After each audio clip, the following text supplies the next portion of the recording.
Thomas Alva Edison का कोई मुकाबला विज्ञान के जगत में नहीं है।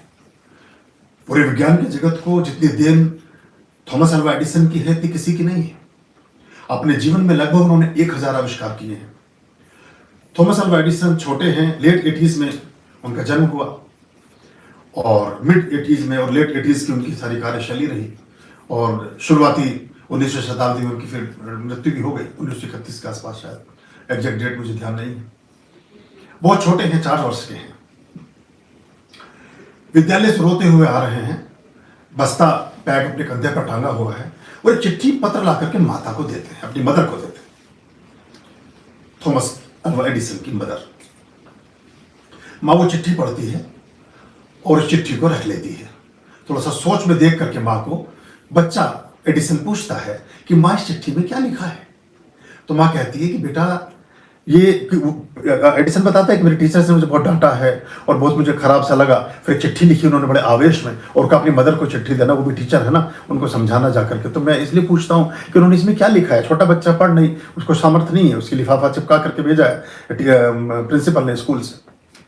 वो कहती बेटा इसमें लिखा है कि आपका बच्चा हमारे स्कूल के योग्य नहीं है, पहले से इतनी बातें जानता है जो हम इसको सिखा नहीं सकते हैं। या तो आप इसको स्वयं ही घर में पढ़ा लें या आप इसको किसी दूसरे विद्यालय में जमा कर दें, क्योंकि बच्चा जरूरत से ज्यादा मेधावी प्रतिभाशाली है। तो वो खुश होता है एडिसन। और उसके बाद चूंकि मदर टीचर थी तो एडिसन की शिक्षा मदर ने की। घर में उसको सिखाती पढ़ाती सब करती, चिट्ठी उठा कर रहती अलमारी में। बात आई गई हो गई, एडिसन ने बहुत सारे आविष्कार किए। लगभग 8 साल से 7 साल के रहे होंगे। रेलवे पर काम करते थे, अखबार बेची उन्होंने, रेलवे पर झाड़ू पोछा किया, चाय की दुकान खोली। बहुत गरीब घर से थे तो बहुत सारे वो काम किए जो जीवोपार्जन के लिए जरूरी थे। 7 बच्चे थे, 6 उनके बड़े भाई बहन भी थे, तो 7 संतानों में से एक थे।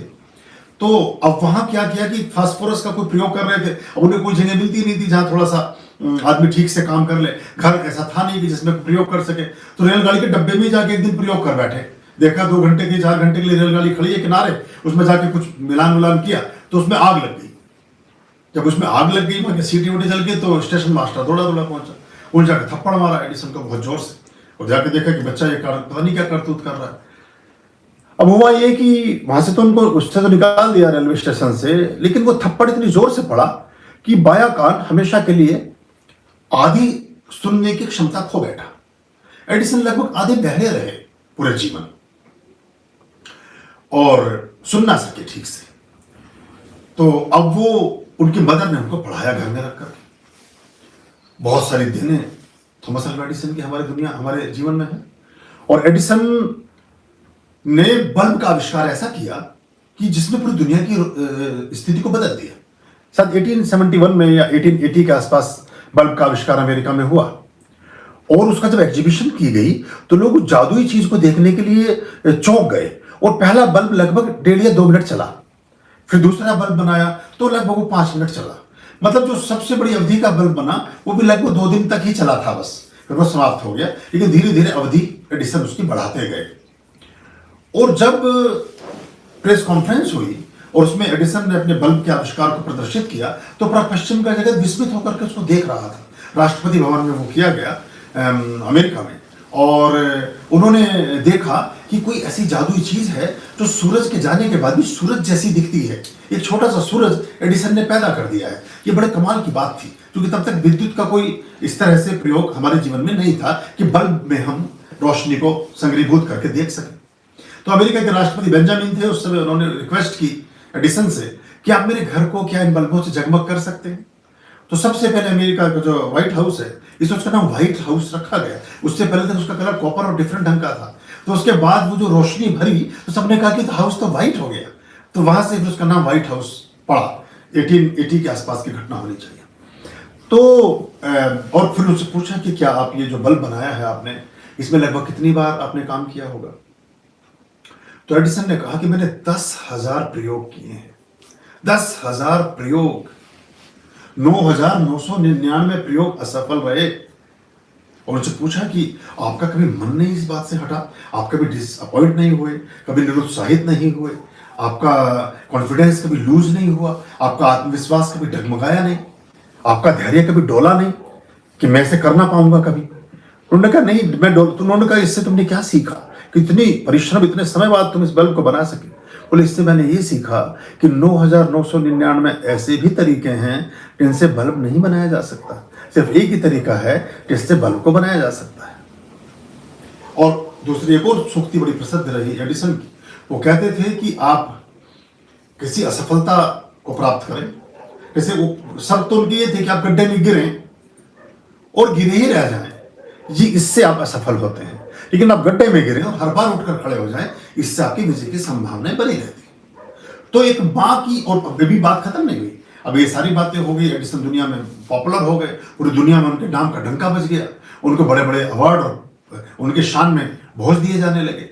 तो एक दिन घर चेंज, माता की मृत्यु हो गई, माता ये सब देख ना पाई, एक दिन घर की सफाई कर रहे थे, घर की सफाई की तो घर शिफ्ट किया एक्चुअली, तो वो जो अलमारी थी लकड़ी की जिसमें वो चिट्ठी रखी थी बचपन की, जब 4 साल के एडिसन थे, अब एडिसन 50 साल के हैं इस समय, तो वो चिट्ठी नीचे गिर गई, देखा तो हैंडराइटिंग उस पर पीछे कोने में स्कूल का नाम छपा था लिफाफे पर, और देखा तो उन्हें याद आया, अरे बचपन में चिट्ठी तो मेरे स्कूल से मिली थी, हेडमास्टर ने दी थी, मैंने लाके मदर को दी। चिट्ठी खोली और पढ़ी, तो चिट्ठी में लिखा था कि आपका बच्चा एकदम मंदबुद्धि, बेवकूफ और डफर है, इसको कोई भी स्कूल पढ़ा नहीं सकता है, आप खुद टीचर है, अगर आपको ज्यादा अपने बच्चे में प्रतिभा दिखाई देती है तो आप इसको स्वयं पढ़ा लें, हम इसे अपने यहाँ नहीं रख सकते हैं, इसका नाम काट करके इसकी कॉपी पेन जो भी यहाँ जमा था बैग वगैरह सब वापस लौटा रहे, कृपया कल से अपने बच्चे को स्कूल मत भेजिएगा।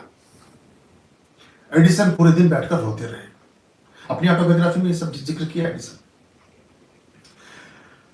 तो माता की एक छोटी सी प्रेरणा, एक छोटा सा कहा गया संवाद, स्त्री के गुण की बात हो रही थी, उसी संदर्भ में मैंने ये बात की, एक छोटी सी कही गई बात एक व्यक्ति जो बहुत सूक्ष्म प्रतिभा का व्यक्ति है उसको कितना मेधावी बना सकती है। और दूसरी बात ये कि कंडीशनिंग से बच गए, मतलब चौथी कक्षा के बाद स्कूल ही नहीं गए तो दिमाग की मौलिकता तरोताजा रह गई, कुछ फालतू का दिमाग में भरा ही नहीं कूड़ा कचरा, तो सब आविष्कारों में चला गया।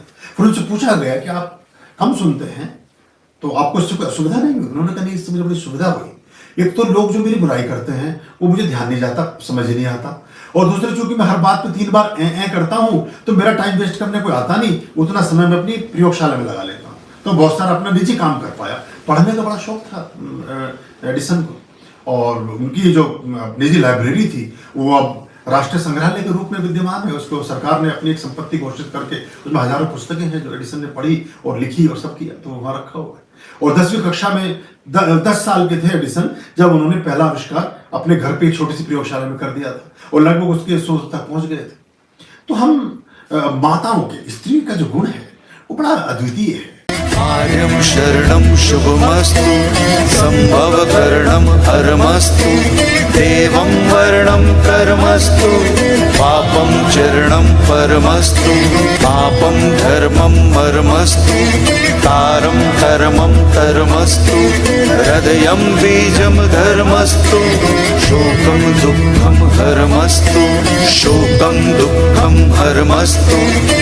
आर्यं शरणं शुभमस्तु, संभवकरणं हरमस्तु, देवं वर्णं कर्मस्तु, पापं चरणं परमस्तु, पापं धर्मं मर्मस्तु, तारं कर्मं कर्मस्तु, हृदयं बीजं धर्मस्तु, शोकं दुःखं हरमस्तु, शोकं दुःखं हरमस्तु, पापं धर्मं मर्मस्तु, तारं कर्मं कर्मस्तु, हृदयं बीजं धर्मस्तु, शोकं दुःखं हरमस्तु, शोकं दुःखं हरमस्तु, शोकं दुःखं हरमस्तु, शोकं